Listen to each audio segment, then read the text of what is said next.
Καλή σας ημέρα. Δεν έχουμε ίσως πολύ καιρό να βρεθούμε πάλι μαζί. Πριν από λίγο καιρό μιλήσαμε για θέματα συγκεκριμένα για το CLP. Τώρα θα μιλήσουμε για τη σημασία της διακίνησης πληροφορίας για την ασφαλή χρήση των προϊόντων στην εφοδιαστική αλυσίδα.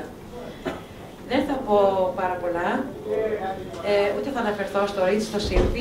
Θα μιλήσουμε λίγο για αυτό μόνο.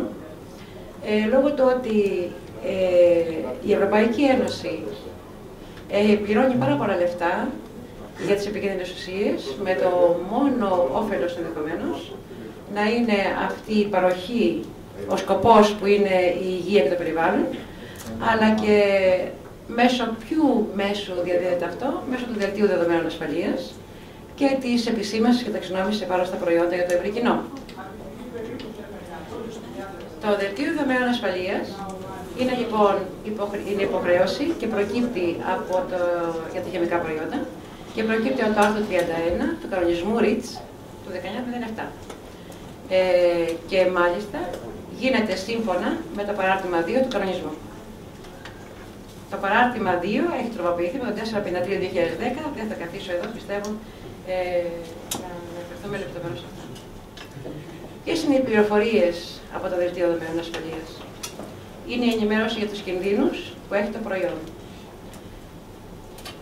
Κάνει πρόταση για τα απαραίτητα μέτρα που πρέπει να ληφθούν, έτσι ώστε να προστατευτεί η υγεία και το περιβάλλον, για την αποθήκευση, τη χρήση, μέχρι και την απόρριψη.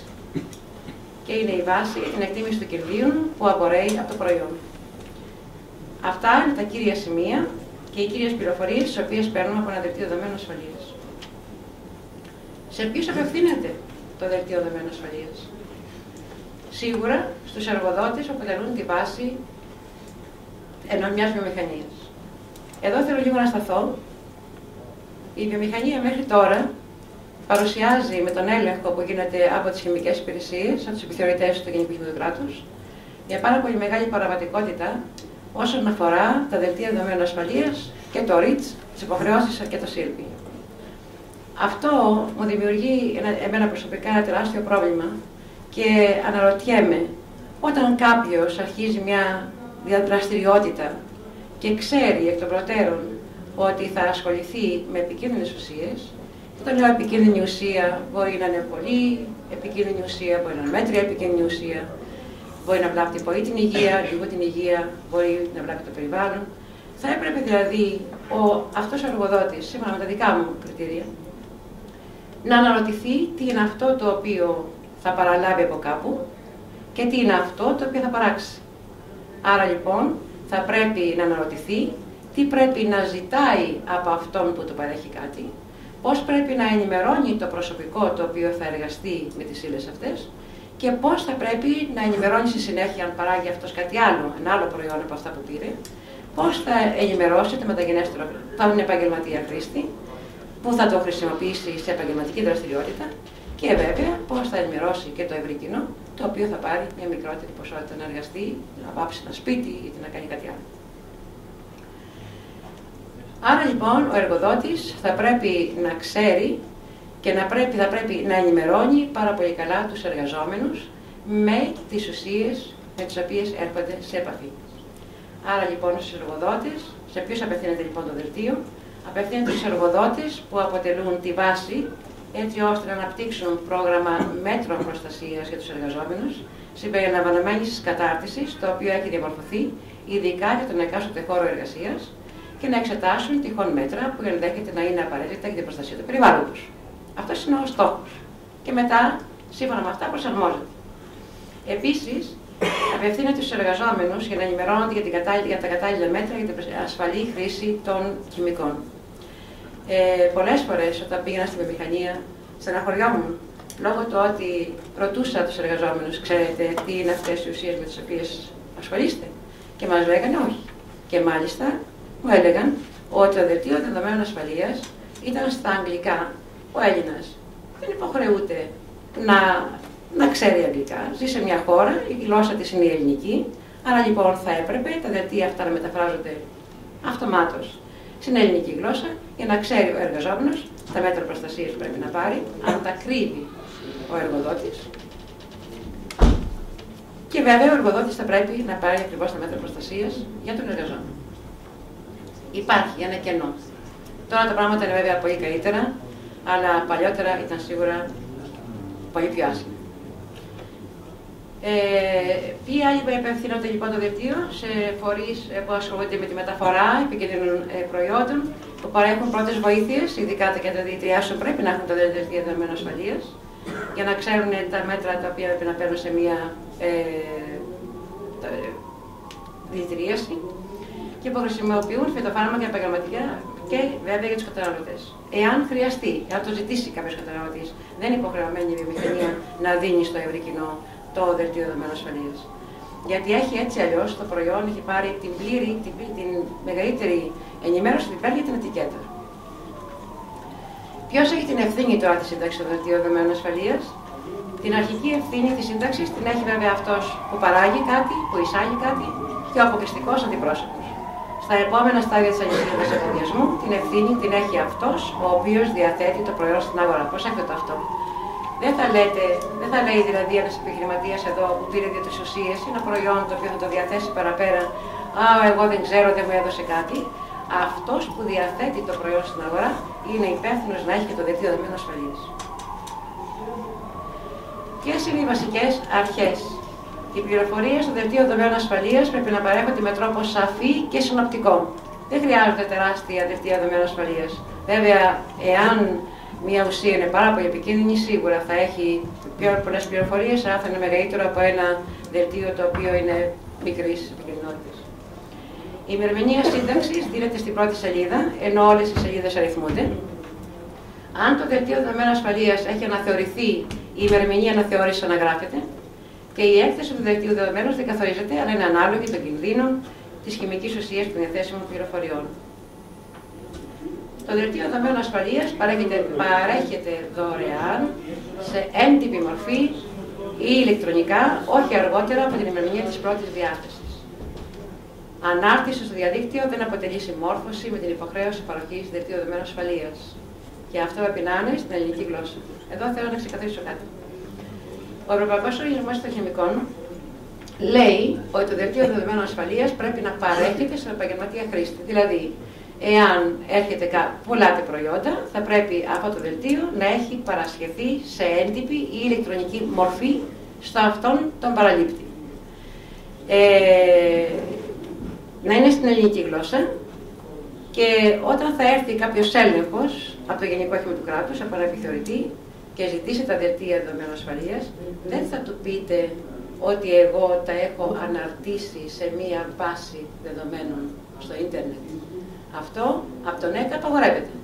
Εσείς μεταξύ σας όμως, το πώς θα κάνετε αυτή τη συνεργασία, και θα παραμείνω να ακούσω και την πρόταση του κ. Σκαλώτου, είναι διαφορετική από αυτό που λέει ο ΕΚΑ.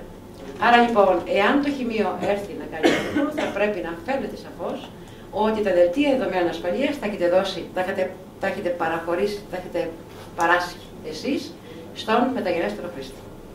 Και στον επαγγελματία της, ο οποιοδήποτε τέλος πάντων παίρνει πράγματα από εσάς. Το δελτίο δεδομένων ασφαλείας περιέχει όλες τις απαραίτητες πληροφορίες σχετικά με την πρόληψη, με την βλάβη στην ανθρώπινη υγεία του περιβάλλον. Παρέχεται υποχρεωτικά στους επαγγελματίες χρήστες κατά την πρώτη αγορά του προϊόντος και επισυνάπτεται πάντοτε κατά την εισαγωγή-εξαγωγή στις επίσημες γλώσσες του εισαγωγέα και του εξαγωγέα.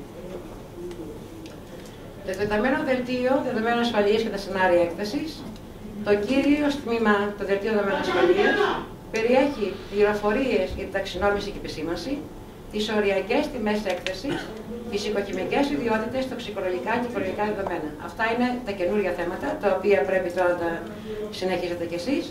Και βέβαια έχουμε και τα σενάρια έκθεσης. Είναι λειτουργικές συνθήκες ανάλογα με τη χρήση και μέτρα για την διαχείριση του κινδύνου ανάλογα με τη χρήση. Αυτή η τελευταία σελίδα είναι πάρα πολύ σπουδαία.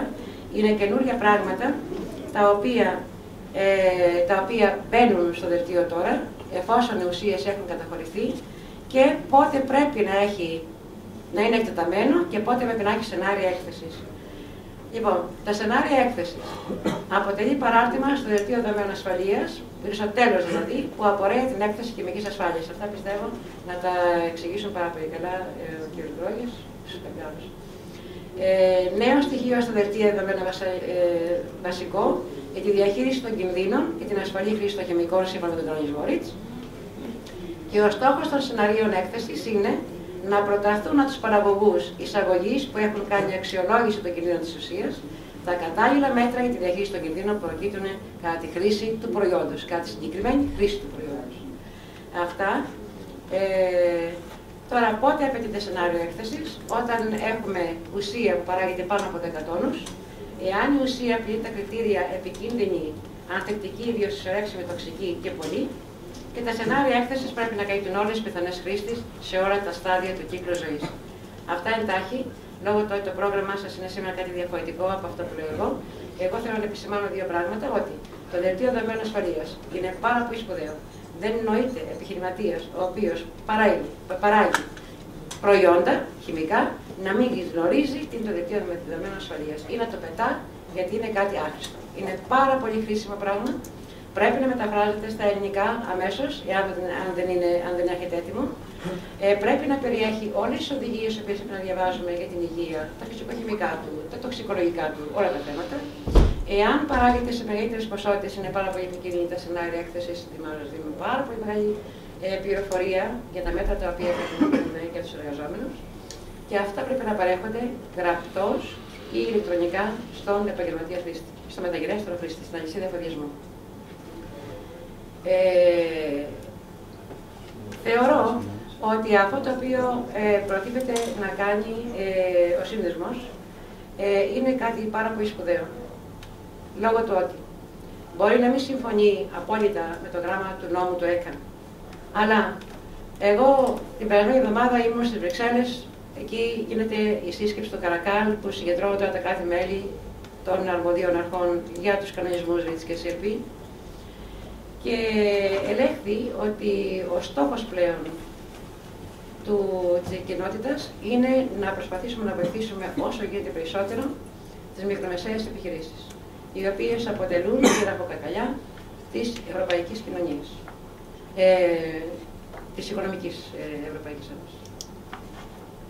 Αυτό σημαίνει ότι εάν βρεθεί κάποιος τρόπος ο οποίος θα μπορούσε να βοηθήσει στο να κατανοήσει ακόμα και ο μικρός, θεωρώ ότι ένας μεγάλος θα ξέρει πλέον. Αλλά αν μπορούσαν αυτοί οι μικροί να βρεθούν, να ενημερωθούν, να μπορούν να βοηθηθούν από ένα δελτίο δεδομένων ασφαλείας ή έστω να μάθουν να το διαβάζουν, να το αξιολογούν, θα είναι ένα πάρα πολύ σπουδαίο σημείο, λόγω του ότι εδώ πάσχει σε όλη την Ευρώπη το σύστημα, δηλαδή οι μικρομεσαίες, είτε γιατί δεν θέλουν, είτε γιατί δεν μπορούν, είτε γιατί στην Ελλάδα επικαλούνται την κρίση. Θα πρέπει όμως να μάθουν κι αυτές να μην λειτουργούν ανταγωνιστικά σε μια άλλη επιχείρηση η οποία έχει πληρώσει πάρα πολλά χρήματα για να κάνει κάτι. Συνεχώς ενημερώνεται, προσλαμβάνει προσωπικό, προσλαμβάνει ειδικευμένο προσωπικό, σημειωτέων αυτό το δελτίο δεν μπορεί να γίνει από κάθε άνθρωπο, ούτε μπορεί να μεταφράζεται από έναν δικηγόρο. Αυτό θέλει έναν εξειδικευμένο επιστήμονα, έναν χημικό, ένας που να ξέρει και τοξικολογία ειδικά και διάφορες επιστήμες. Γιατί δεν μπορεί να είναι ένα τυχαίο, αυτό δεν είναι ένα τυχαίο πράγμα. Αυτό παίρνει όλη την πληροφορία για αυτό από το οποίο εσύ θα παράξεις άλλα πράγματα ή θα δώσεις τα ίδια παραπέρα. Άρα λοιπόν, εάν αυτό το πράγμα συμβεί και μάλιστα είναι πάρα πολύ σωστό που λέει ότι θα μεταφράζει κομμάτια ενδεχομένως, δεν ξέρω πώς το έχει συλλάβει ο κ. Κράτος, κομμάτια ή όλο το δελτίο το οποίο θα είναι κουραστικό για όλους, ίσως τα πιο επικίνδυνα. Δηλαδή, ο εργάτης πρέπει να ξέρει τι μέτρα προστασίας θα πάρει, πού πρέπει να προσέξει την υγεία του, να μην τα πετάξει από εδώ και από εκεί. Ορισμένα πράγματα πολύ σοβαρά πρέπει να ξέρει. Δεν τον ενδιαφέρει το όνομα της ουσίας στο κάτω-κάτω. Και να είναι και στις γλώσσες, την αλβανική, την βουλγάρικη και την σερβική, το θεωρώ πάρα πολύ σπουδαίο. Λόγω του ότι αυτοί οι άνθρωποι εδώ δεν ήρθανε να πειραματιστούμε εμείς επάνω τους, όπως πειραματίστηκαν άλλες χώρες επάνω στο λαό μας. Σε δύσκολες εποχές πρέπει να μεταναστεύσουμε σε χώρες που έχουν βαριά βιομηχανία. Πειραματίστηκαν επάνω μας. Δεν θα το ήθελα σε καμιά περίπτωση να συμβαίνει αυτό.